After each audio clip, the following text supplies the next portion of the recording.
علی بھائی میں آپ کو واقعہ سناتا ہوں کہ لاہور سے ایک فیملی ہے، میاں بیوی اور ان کا ایک بیٹا تھا. بڑے پڑھے لکھے لوگ تھے، سمجھدار تھے. ان کے ہسبینڈ اچھے لیول کے آفیسر رہے تھے. صحیح. تو مجھے پوچھتے ہیں کہ میں سمجھدار لگ رہا ہوں آپ کو؟ صحیح. میں نے کہا بالکل آپ سمجھدار لگ رہے ہیں، بڑے اچھے لگ رہے ہیں. صحیح. تو کہتے ہیں پھر میں آپ کو مسلمان ہوتے ہوئے ایسی حرکتیں نہ بتاؤں جو مجھے نہیں کرنی چاہیے تھی. صحیح. میں نے کہا یہ بتائیں آپ. میں تو بڑا تعجب سے ان سے کہا. کہتے ہیں میری وائف کو کوئی پرابلم تھا جو خواتین کا خاص پرابلم ہوتا ہے، تو وہ چل رہا تھا. تو اتنا مسئلہ تھا کہ 2-3 منتھ مسلسل اسے فرق ہی نہیں پڑ رہا تھا. اور اس کو اتنی تکلیف ہوتی، بلیڈنگ کا ایشو تھا، اتنی تکلیف ہوتی کہ وہ بیچاری جس طرح بکرا ذبح کر دیا جائے اتنی تکلیف میں مبتلا تھی، دن بدن ویک ہوتی جا رہی ہے. بہرحال کہتے ہیں ہم نے ہاسپٹل میں اسے داخل کروایا، دم شم بھی کروائے. ہاسپٹل میں داخل تھی تو ایک بھائی نے کہا کہ دیکھیں ایک عیسائی عمل ہے، لاہور میں ہی ہے، اور اس کی 90 سال ایج ہے. آپ اس کے پاس ایک بار چلے جاؤ دام کروانے. میرے کہنے پہ ایک بار. کہتے اس نے اتنی منتیں کی. ہم نے کہا چلیں یہ بھی جا کے دیکھ لیتے ہیں، عیسائی ہے پھر کیا ہوا. کہتے ہیں ہم نے ڈاکٹر سے نہ جھوٹ بولا. وہ ہسبینڈ اس کے کہتے ہیں کہ میری نا وائف ذرا ہاسپٹل میں رہ کے تنگ آ گئی، تو میں اس کو تھوڑا سا باہر گھما کے لے آؤں، ذرا ذہن فریش ہو جائے. کہتے جانا ہم نے دم کروانا تھا. عثمان بھائی کہتے ہیں کہ ہم اس کو وہاں سے لے کے نکلے. میں اس عامل کے پاس گیا، وہ سگریٹ پی رہا تھا. اچھا. کہتا میں پڑھا لکھا لگ رہا ہوں. پھر اس نے پوچھا، کہتے مجھے اس نے کہا ہاتھ آگے کرو. کہتے میں نے ہاتھ آگے کیا. اس نے سگریٹ کی وہ راکھ تھی میرے ہاتھ پہ پھینکی. کہتا کھا لو. کہتا میں نے کھائی. میں کتنا ماشاءاللہ سمجھدار لگ رہا ہوں، میں نے کھائی. کہتا جب پھر کہتا اس کے بعد کیا ہوا، میری وائف کے سر پہ اس نے ہاتھ رکھا اور وہی سگریٹ پیتے ہوئے دھواں تھوڑا سا اس طرف پھینکا. اس نے کہا لے جاؤ. کہتے میں نے دل میں سوچا کہ یہ کیا اتنا سا کام تھا اور یہ کیا کہہ رہے ہیں. کہتے عثمان بھائی آپ حیران ہوں گے، میں وہاں سے نکلا، میری وائف کو وہ والی بیماری ایسے تھی جس طرح کبھی ہوئی نہیں. اچھا کہتے ہم گھر پہ آ گئے، رستے میں 2 دن 3 دن ہاسپٹل چلے گئے، بالکل اس کے بعد نہیں ہوئی بیماری. صحیح. اچھا میں نے اس سے پوچھا، اب ان کا کوئی اور مسئلہ تھا جو میرے پاس ہے. میں نے کہا صحیح بتائیں اگر آج وہ ہے زندہ. کہتے نہیں وہ فوت ہو گیا. میں نے کہا اگر زندہ ہوتا تو کہتا یقیناً ایمان میرا اجازت نہیں دیتا لیکن میں اس کے پاس ہوتا. میں نے کہا کیوں. صحیح. کہتا ایمان ہی ڈیمیج ہو گیا عثمان بھائی. میں نے کہا یہ ٹھیک تھا جو آپ نے کیا. کہتے میرا ضمیر مطمئن نہیں ہے میں نے غلط کیا لیکن میں نے کیا.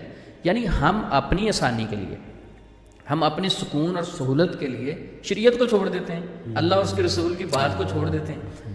میں کہتا ہوں کہ 100 بار تف ہے ایسے سکون پہ جو اللہ اور اس کے رسول کو ناراض کر کے. بے شک بے شک. ایسا سکون ہمیں نہیں چاہیے. بے شک. جو ظاہری دنیا کے سکون ہے وہ تو پھر غیر مسلموں کے پاس بہت ہے، لیکن یہ عارضی ہے تو دنیا والآخرۃ خیر. اب وہ خاتون کا مسئلہ اس پہ بھی تھوڑا سا یہ بنتا ہے کہ کیسے. میں نے 2-3 چیزیں سوچی. سب سے پہلے تو شیطان کا مقصد ہے کہ شرک کروانا. صحیح. تو وہ بیچارہ پتہ نہیں تنگ آ گیا ہوگا، انتظار کرتا رہا. وہ جب ایک غیر مسلم کے پاس پہنچا تو شیطان نے بھی کہا کہ بھائی اب میں جاتا ہوں، جو میرا مقصد تھا وہ پورا ہو گیا. ایسے عقیدے والے. اب کچھ لوگ کہیں گے جی وہ آپ ڈاکٹر سے علاج نہیں کرواتے. گورا ڈاکٹر جب علاج کرتا ہے آپ کے اسکین کرتا ہے، آپ کو ڈرپ لگاتا ہے، وہ کیسے لگوا لیتے ہیں. دیکھو وہ ایک جسمانی معاملہ ہے، یہ ایمان کا مسئلہ ہے. بالکل ٹھیک. یہ شریعت کا مسئلہ ہے. صحیح. روحانیت کا مسئلہ ہے. صحیح. یہ آپ کی روح کے ساتھ چیزیں لنک ہے. صحیح. تو اب وہ 2 چیزیں ہیں یہاں. ایک تو اس کا شیطان کا مقصد تھا کہ کسی بلیک میجک والے کے پاس جائیں اور اپنے ایمان سے ہاتھ دھو بیٹھے. قرآن کو چھوڑ کے دیکھیں، اس نے عیسائی نے کوئی قرآن پڑھ کے تو دم کرنا نہیں تھا. قرآن کو چھوڑیں، شریعت کو چھوڑیں تو میں آپ کو چھوڑ دیتا ہوں. تو انہوں نے چھوڑا تو شیطان نے بھی چھوڑ دیا. دوسرا یہ تھا کہ ہو سکتا ہے وہ جو میڈیسن لے رہے تھے ہاسپٹل میں، اللہ رب العزت نے اس دن اس ٹائم ان کو شفا دینی ہو، لیکن وہ راستہ غلط اختیار کر لیا، شفا اسی ٹائم ہی اس کی وجہ سے ایمان بھی چلا گیا تو آزمائش میں فیل ہو گیا. آزمائش میں فیل ہو گیا. اچھا یہ علی بھائی اگر 5 منٹ کے لیے ہم سوچیں، اگر میری ایج 30 سال ہے تو میں تھوڑا سا سوچوں کہ پتہ ہی نہیں چلتا 30 سال کدھر گئے. اللہ. کسی کی 60 سال ہے، اس بزرگ سے پوچھے وہ کہے گا 60 سال بھی ایسے گزر گئے. جب یہ عارضی سی زندگی ہے، اس عارضی سی زندگی کو گزارنے کے لیے ہم دنیا کے سکون مانگتے ہیں. بے شک. صحابہ اکرام تو ایسے سکون دے کے رونا شروع کر دیتے تھے. سبحان اللہ. بلکہ مجھے سوری یہاں پہ بات کاٹ رہا ہوں، ایک حدیث یاد آ گئی.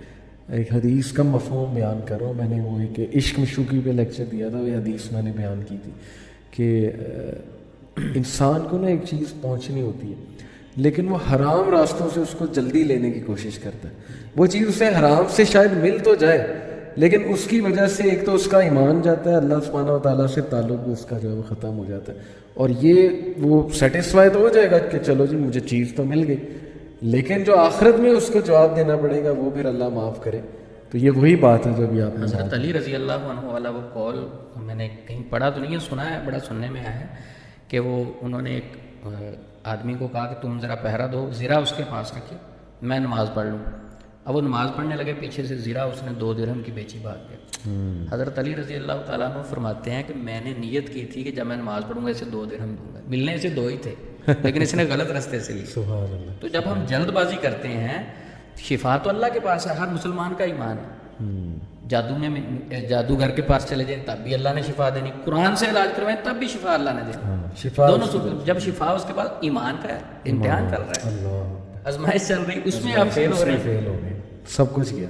تو اصل چیز ہے یہ جو لوگ اکثر چلے جاتے ہیں نا, تو ہمیں تو فائدہ ہوا, ان سے ریکویسٹ ہے کہ فائدہ تو مقصد ہے ہی نہیں, مقصد ہے آزمائش میں تم پاس ہو جو اس دنیا کے اندر آپ کو سکون ٹوٹلی نہیں مل سکتے. ہم سکون حاصل کرتے کرتے پٹڑی سے بھی اتر جاتے ہیں, اللہ اس کے رسول کو بھی ناراض کر لیتے ہیں, بعد میں ہم دلیلیں دیتے ہیں مجھے تو عیسائی سے فائدہ ہوا. دیکھیں کتنی زبردست بات آپ نے کی کہ جن کو اب اولاد نہیں ہو رہی, آزمائش ہے, اللہ تعالیٰ کے آگے جھک جاؤ, اور ہر چیز دنیا میں تو نہیں مل جائے گی, اللہ کو بہتر پتہ ہے, بس ٹھیک ہے ایکسیپٹ کر لو. لیکن یہ اس طرح لوگوں کے پاس آنا جانا اور پینک ہو جانا, انگزائٹی میں آ جانا, یہ بہت غلط بات ہے. اللہ ہدایت